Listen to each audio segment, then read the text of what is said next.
आप सभी को मेरा नमस्कार।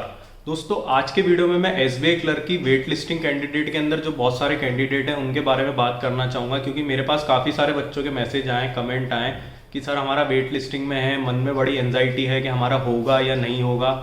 तो इस वीडियो के अंदर मैं उनके लिए बहुत इंपॉर्टेंट मैसेज लेके आया हूँ। मैं ऐसा नहीं है कि वेट लिस्ट प्रेडिक्ट करूँगा कि किसी के 2 मार्क्स कम है, 4 मार्क्स कम है, क्योंकि मैं इस चैनल पे बहुत कम ऐसा होता है कि हम इस तरीके के वीडियोस डालें, क्योंकि ये ऐसी चीज़ें रहती है जो प्रेडिक्शन बेस पे नहीं चलती है। फाइनली क्या आती है चीज़ें किसी को कुछ पता नहीं रहता है। काफ़ी सारी चीज़ें इस पर डिपेंड करती है कि कितने लोगों ने एसबीआई छोड़ दिया है क्लरिकल में सिलेक्शन होने के बाद भी, कितने लोगों ने जो है दूसरी जगह सिलेक्शन हो गया। तो ये बहुत सारी चीज़ें मैटर करती है और एक नंबर पे बहुत हज़ारों बच्चे कई बार रहते हैं। तो इस बात पे मैं बात नहीं करूंगा, मैं बात ही करूंगा कि जो लोग वेट लिस्टिंग को लेके इतना ज़्यादा मन में उनके एंजाइटी है, ये मैं कहना चाहूँगा कि जो वेट लिस्टिंग के अंदर आप इतनी ज़्यादा उत्सुकता जो रख रहे हैं, तो पहली चीज़ तो मैं बता दूं कि एसबीआई अच्छा ऑर्गेनाइजेशन है, लेकिन ऐसा भी नहीं है कि आप वेट लिस्टिंग में आने के बाद कोई ये आरबीआई, सेबी, नाबार्ड ऐसा ऑर्गेनाइजेशन नहीं है जो आपको दूसरी फील्ड में जाने का मौका ही नहीं देगा, कि आप एसबीआई जैसी कोई दूसरी बैंक नहीं है और आपको वहाँ पे जॉब नहीं मिलेगी। पहली चीज़ तो ये है कि जिनकी एसबीआई के साथ दूसरी जगह जॉब लग गई है, पहले वो जॉब ज्वाइन कर ले और उसके बाद जो उनका ड्रीम है उसके ऊपर वो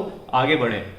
दूसरी चीज ये है, जैसे कई सारों का आईबीपीएस क्लर्क वगैरह में सिलेक्शन हो जाता है तो वो वहां भी ज्वाइन कर सकते हैं, क्योंकि क्लरिकल के अंदर अगर हम देखें तो वर्क प्रेशर और सैलरी अगर हम देखें तो एसबीआई क्लर्क के बराबर ही रहती है, और उसके बाद अगर हम उनका वर्क लाइफ बैलेंस देखें तो बेटर रहता है एसबीआई से। तो इसलिए इतना ज्यादा मन को छोटा ना करें कि हमारा एसबीआई में नहीं हुआ।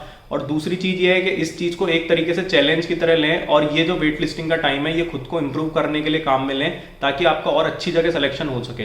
काफी सारे बच्चे बोलते हैं कि सर हम नेट पे जब किसी की रील देखते हैं, किसी का कुछ देखते हैं कि हमारा एसबीआई क्लर्क में सिलेक्शन हो गया और उसके बाद अचानक से उसका ये बन गया। तो मैं आपको कहना चाहूंगा आप खुद भी मोटिवेशन लें और ये सोचें कि आप भी एक ऐसी रील बनाएंगे कि जब मेरा एसबीआई क्लर्क के अंदर वेटिंग लिस्ट आया था तो मैं बहुत ये ब्लेस रहा कि मैंने एसबीआई से भी अच्छी ऑर्गेनाइजेशन के अंदर मेरा सिलेक्शन हो गया।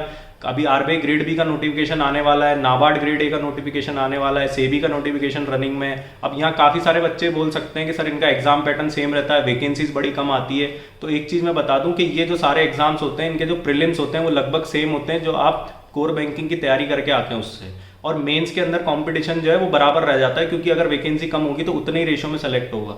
तो आपको क्या करना है कि तैयारी मेंस की करनी है, और जो आप अभी तैयारी करते आ रहे हैं बस उसको थोड़ा सा और स्पीड अप करना है। आप मॉक लगा लगा के भी उसके अंदर काफी अच्छी स्पीड अपनी गेन कर सकते हैं। बस उसके अंदर स्पीड गेन करनी है और अपना क्वालिटी जो है क्वेश्चंस की वो सुधारनी है। बाकी जो एग्जाम पैटर्न रहता है प्रीलिम्स का, उसमें ज्यादा अंतर इनके एग्जाम्स में नहीं रहता है। सारा ध्यान जो रहता है वो मेंस के अंदर बहुत मैटर करता है। प्रीलिम्स क्लियर करने में बस वही चीज मदद करती है जो कोर बैंकिंग के एग्जाम की तैयारी ज्यादा अच्छे से करके आते हैं, उनको ज्यादा मदद मिलती है। इसी के साथ मैं कहना चाहूंगा कि जो बच्चे मॉक टेस्ट की तैयारी करना चाह रहे हैं तो उनके लिए जो है text book happy hour sale लेके आया है एक, पास प्रो करके। ये 500 रुपीज में है और इसका अगर कूपन कोड आप BRC10 लगाएंगे तो आपको एक्स्ट्रा डिस्काउंट मिलेगा। लिंक में नीचे कमेंट बॉक्स और डिस्क्रिप्शन बॉक्स में पिन कर रहा हूँ। तो ये मैं आपको बता रहा हूँ कि जिन बच्चों को ये लग रहा है कि हम ये रेगुलेटरी बॉडीज के एग्जाम क्लियर नहीं कर सकते हैं, तो पहले वहां भी ध्यान दे लें। और साथ साथ अभी आरआरबी वगैरह के भी नोटिफिकेशन आए हुए हैं, जिनका एसबीआई के साथ कहीं दूसरी जगह सिलेक्शन नहीं हुआ है, तो वहां भी अपनी तैयारी करके वहां भी सिलेक्शन ले सकते हैं। क्योंकि मन को इतना छोटा ना करें, केवल ये इसके अंदर टाइम वेस्ट ना करें कि अब वेट लिस्टिंग में आ गया होगा या नहीं होगा। इन सारी चीजों के अंदर टाइम वेस्ट ना करें, अपनी तैयारी को कंटिन्यू रखें और कोशिश करें कि और अच्छी जगह आप अपना सिलेक्शन ले सकें। इसके अलावा मैं आपको बताना चाहूंगा कि नेशनल हाउसिंग बैंक का भी अभी नोटिफिकेशन आया हुआ है, और इसका जो एग्जाम पैटर्न है वो बिल्कुल सेम रहता है बैंकिंग के एग्जाम जैसा, और केवल एक ही एग्जाम इसके अंदर रहता है। तो पोस्ट भले ही कम हो, लेकिन जिनकी तैयारी कोर बैंकिंग की जितनी अच्छी होगी वो उतना ही अच्छा क्लियर कर सकेंगे।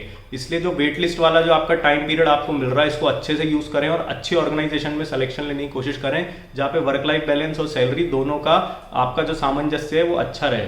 इसके अलावा अगर आपको और कोई डाउट है तो नीचे कमेंट बॉक्स में टाइप करें, और हमारी चैनल को लाइक शेयर सब्सक्राइब करें। आप लोग का बहुत बहुत धन्यवाद।